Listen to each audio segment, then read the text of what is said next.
Hello, hello. What's up, guys? What are you doing? Let's read. Law 28. Enter action with boldness. Enter action with boldness. Okay. Judgment. If you are unsure of a course of action, do not attempt it. Your doubts and hesitations will infect your execution. Timidity is dangerous. Better to enter with boldness. Any mistakes you commit through audacity are easily corrected with more audacity. Everyone admires the bold. No one honors the timid. Boldness and hesitation. A brief psychological comparison. Boldness and hesitation elicit very different psychological responses in their targets. Hesitation puts obstacles in your path. Boldness eliminates them. Once you understand this, you will find it essential to overcome your natural timidity and practice the art of audacity. The following are among the most pronounced psychological effects of boldness and timidity. The bolder the lie, the better. We all have weaknesses, and our efforts are never perfect, but entering action with boldness has the magical effect of hiding our deficiencies.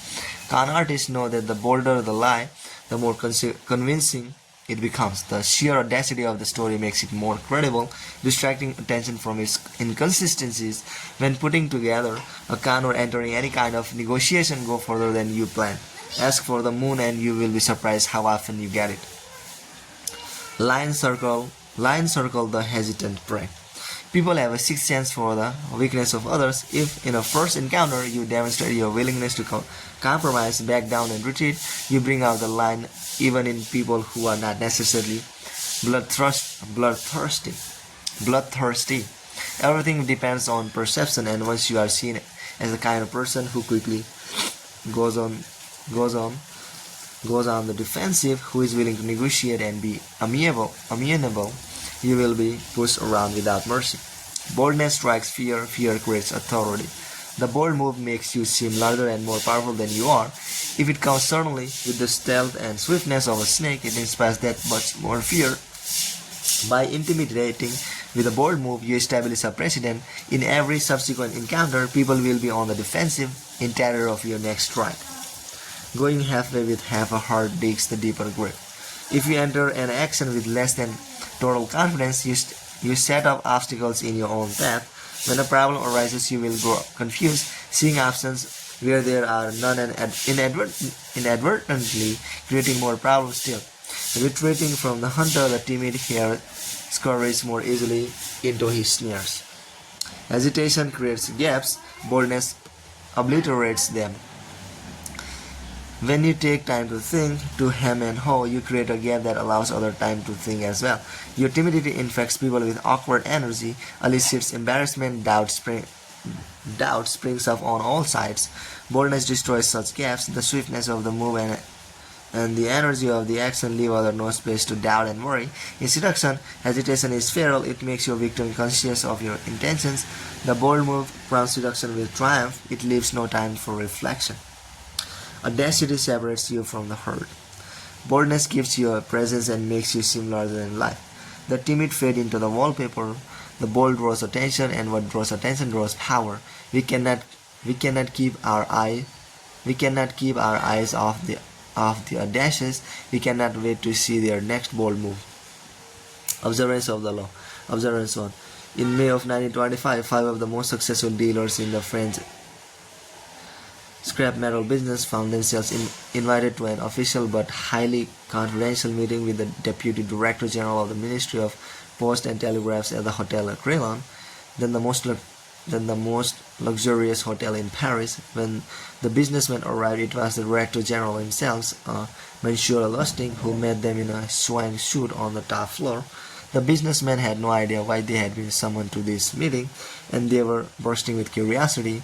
After rings, the director explained, "Gentlemen," he said, "this is an urgent matter that requires complete secrecy. The government is going to have to tear down the Eiffel Tower." The dealers listened in stern silence as the director explained that the tower, as recently reported in the news, desperately needed repairs. It had originally been meant as a temporary structure for the exposition of 1889.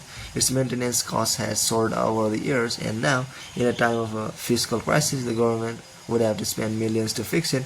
Many Persians consider the Eiffel Towers an eyesore and would be delighted to see it go. Over time, even the tourists would forget about it. It would live on in photographs and postcards. Gentlemen, Lustig said, you are all invited to make the government an offer for the Eiffel Tower. He gave the businessmen sheets of government stationery filled with figures such as the tonnage of towers metal. Their eyes popped as they calculated how much they could make from the scrap. Then Lustig led them into a waiting limo, which brought them to the Eiffel Tower. Flashing an official badge, he guided them through the area, spacing his tour with amusing anecdotes. At the end of the visit, he thanked them and asked them to have their offers delivered to his suite within 4 days. Several days after the offer were submitted, one of the five, Monsieur P, received notice that his bid was the winner and that to secure the sale he should come to the suite at the hotel within 2 days, bearing a certified check for more than 250,000 francs, the equivalent of today about $1 million. A quarter of the total price.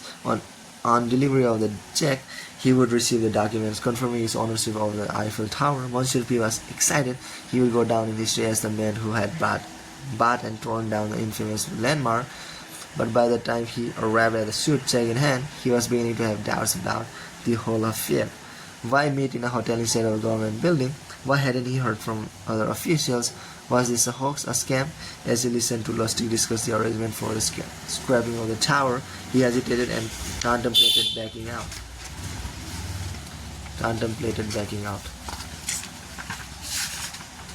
Suddenly, however, he realized that the director had changed his tone. Instead of talking about the tower, he was complaining about his low salary, about his wife's desire for a fur coat, about how galling it was to work hard and be unappreciated. It dawned on Monsieur P that this huge government official was asking for a bribe.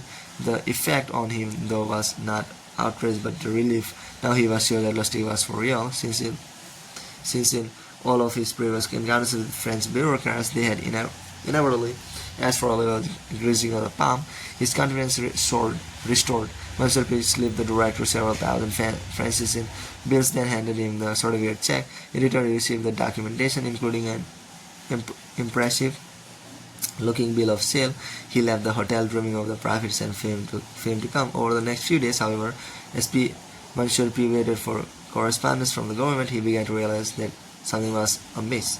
A few telephone calls made it clear that there were no deputy director general listing and there were no plans to destroy the Eiffel Tower. He had been built of over $250,000 francs.